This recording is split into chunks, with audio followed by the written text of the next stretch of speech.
Hello friends, welcome to all of you on this channel. आज की video के अंदर हम कुछ इंपॉर्टेंट सवाल डिस्कस करेंगे। 3 इंपॉर्टेंट सवाल हैं कि ईश्वर एक है या अनेक है, ईश्वर रहता कहाँ है और ईश्वर करता क्या है। ये 3 इंपॉर्टेंट सवाल आज हम इस वीडियो के अंदर डिस्कस करेंगे। अब इन तीनों सवाल को हम एक कहानी के माध्यम से समझेंगे। कहानी यह है कि एक बार एक राजा होता था। तो राजा के मन में ये तीनों सवाल आए कि ईश्वर एक है या अनेक है, ईश्वर रहता कहाँ है और ईश्वर करता क्या है। राजा के मन में ये सवाल आए तो राजा ने अपने दरबार के अंदर सभी लोगों को इकट्ठा किया और सभी लोगों से ये सवाल पूछा कि ईश्वर एक है या अनेक है, ईश्वर रहता कहाँ है और ईश्वर करता क्या है। तो सभी लोगों में से कुछ लोगों ने जवाब तो दिया, परंतु ठीक जवाब नहीं था। यानी कि राजा को अपने सवालों का जवाब उसको अपने दरबार में से नहीं मिला, यानी कि कोई भी उसको जवाब नहीं दे पाया। राजा अगले दिन अपना घोड़ा लेके जंगल में चला गया घुड़सवारी करने। तो उसको रास्ते के अंदर एक साधु मिला। राजा अपना घोड़ा साधु के पास लेके गया और साधु के पास अपने घोड़ा को रोककर साधु से सवाल करता है कि ये महात्मा जी, कि आप मेरे 3 सवालों का जवाब दे सकते हो क्या।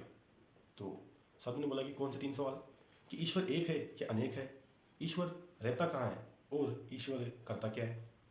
साधु थोड़ा क्रोधित हुए और राजा को बोले कि ए मूर्ख प्राणी, क्या तुम्हें इतना भी ज्ञान नहीं है कि जब किसी साधु से मिलो तो सबसे पहले उसको आराम करने के लिए कहो, उसको बैठने के लिए कहो, उसको पानी के लिए, उसको खाने के लिए पूछो, उसके चरण स्पर्श करो और उसके बाद में उनसे कुछ सवाल करो।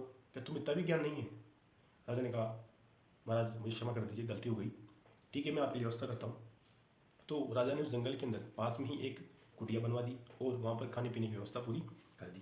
इस काम के अंदर राजा को 2 दिन लग गए और राजा ने फिर 2 दिन बाद उस साधु से वह सवाल पूछा कि महात्मा जी मुझे बताइए अब आप कि ईश्वर एक है या अनेक है, ईश्वर रहता कहाँ है और ईश्वर करता क्या है। साधु ने कहा कि राजा जी मुझे यह बताइए कि इस सवाल का जवाब आप अकेले में ही जानना चाहोगे या मैं इस सवाल का जवाब सबके सामने दे दूँ। राजा ने कहा यह तो बहुत अच्छी बात है, यानी कि आप इस सवाल का जवाब सबके सामने दोगे तो सभी को ज्ञान मिलेगा, सभी को इस सवाल का जवाब मिलेगा। तो ठीक है, हम 5 दिन के बाद हम एक मीटिंग रखेंगे, हम एक जगह पर बैठकर हम इस सवाल के बारे में डिस्कस करेंगे। तो उन्होंने 5 दिन बाद का एक दिन फिक्स कर लिया कि ठीक है 5 दिन बाद हम मिलेंगे और आप इन तीनों सवालों का जवाब सबके सामने देना। ठीक है, ऐसा करके राजा अपने दरबार में वापस चला गया। तो उस साधु की कुटिया के पास में एक किसान और रहता था। तो इन दिनों के अंदर उस साधु और किसान के बीच में अच्छी जानकारी हो गई। तो साधु ने किसान से कहा कि क्या तुम मेरा एक काम करोगे। किसान ने कहा कि महाराज बताइए क्या काम है, मैं तो मुझे बहुत अच्छा लगेगा आपका काम करके। तो साधु ने कहा कि तुम एक काम करना, आज के 2 दिन बाद राजा हमको लेने आएगा, अपने दरबार के अंदर लेके जाएगा और हमसे कुछ सवाल पूछेगा। तो तुम एक काम करो, मेरे कपड़े तुम पहन लो, तुम्हारे कपड़े मैं पहन लेता हूँ। यानी कि मेरे कपड़े तुम पहन लो, तुम बन जाओ साधु, तुम्हारे कपड़े मैं पहन लेता हूँ, मैं बन जाऊँगा किसान। किसान बोला कि इससे क्या होगा और मेरे से वो सवाल पूछेंगे तो मैं क्या जवाब दूंगा, मेरे को कुछ आता भी नहीं। तो साधु ने कहा कि कुछ नहीं है, तुमको सिर्फ मेरे कपड़े पहनना है और जब राजा तुमको लेने आएगा तुम उसके साथ बैठ के चले जाना और जब वह तुमसे ये 3 सवाल पूछे तो तुम ये कह देना कि मेरे इन तीनों सवालों का जवाब मेरी कुटिया में घास काटने वाला ये किसान देगा। यानी कि इन तीनों सवालों का जवाब मेरी कुटिया में घास काटने वाला ये किसान देगा, तुमको सिर्फ इतना ही कहना है। ठीक है, वो किसान मान गया। जब वो दिनांक आई, राजा के आदमी आए उनको लेने, तो जो किसान था, तो किसान था वो किसान साधु के कपड़े पहन के बैठा हुआ था और वो साधु किसानी कपड़े पहन के बैठा हुआ था। तो उन दोनों को ले जाया गया, उन दोनों को ले गए दरबार के अंदर और वो जो किसान था जो कि साधु के कपड़े पहन लिया था उसको ऊपर राजगद्दी पे बैठा दिया गया और जो साधु था जो कि किसान के कपड़े पहन रखा था वो नीचे बैठ गया। तो राजा ने उनसे सवाल पूछा कि बताइए कि ईश्वर एक है या अनेक है, ईश्वर करता क्या है और ईश्वर रहता कहाँ है।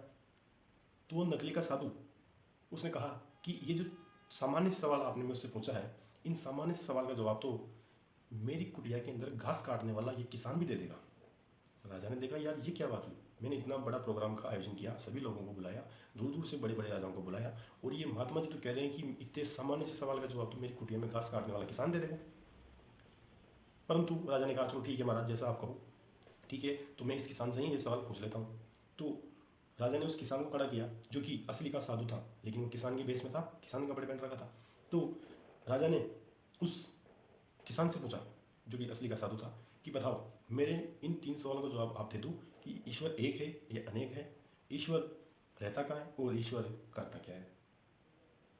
तो उस साधु ने, जो कि नकली का किसान था, उसने कहा कि महाराज, मैं तो अनपढ़ गंवार आदमी हूँ, और आप मेरे से इतने अच्छे अच्छे, इतने कठिन सवाल मेरे से पूछ रहे हो, तो एक काम करो, आप कुछ मणियाँ मंगवा लो। मणि जो होती है, आप कुछ मणियाँ मंगवा लो, उन मणियों को गिनना आप, लेकिन फैसला मैं लूँगा।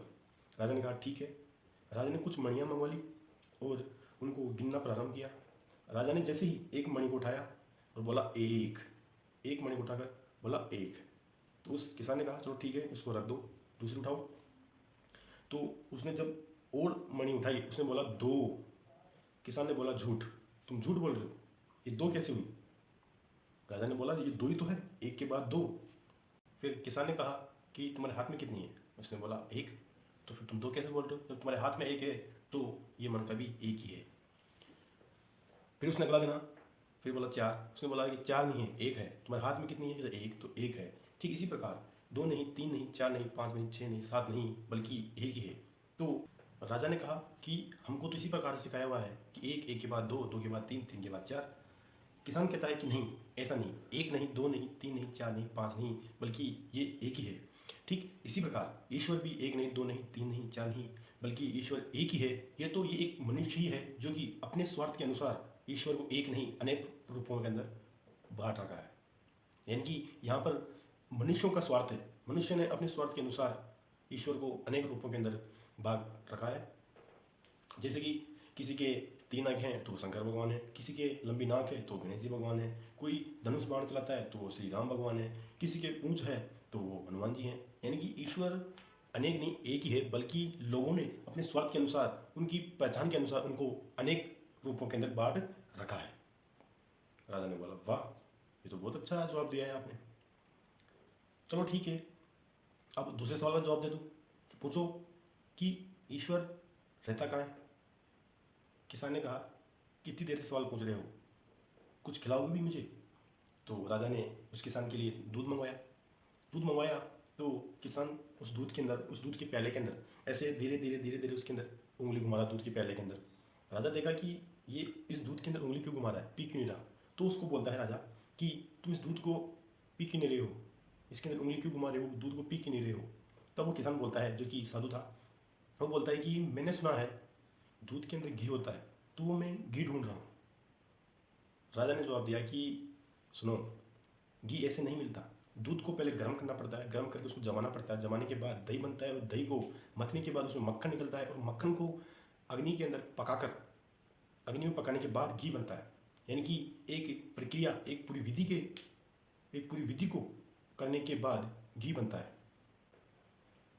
तब किसान मुस्कुराया और बोला कि राजा जी, ठीक इसी प्रकार ईश्वर भी हर मनुष्य के अंदर है। ईश्वर कण कण में है, बस मनुष्य को उसको ढूंढने की जरूरत है।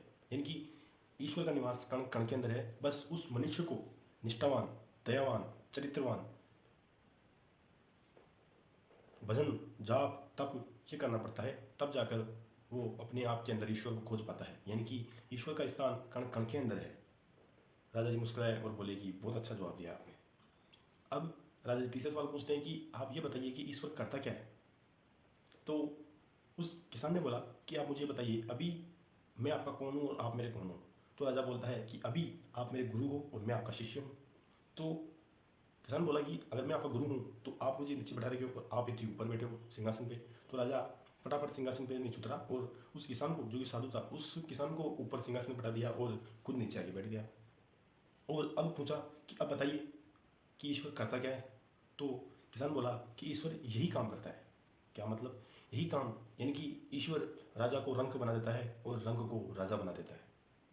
यानी कि ईश्वर व्यक्ति को कर्मों के आधार पर उसका फल देता है। राजा को रंग बना देता है, रंग को राजा बना देता है। तो ये था इन तीनों जवाब का उत्तर।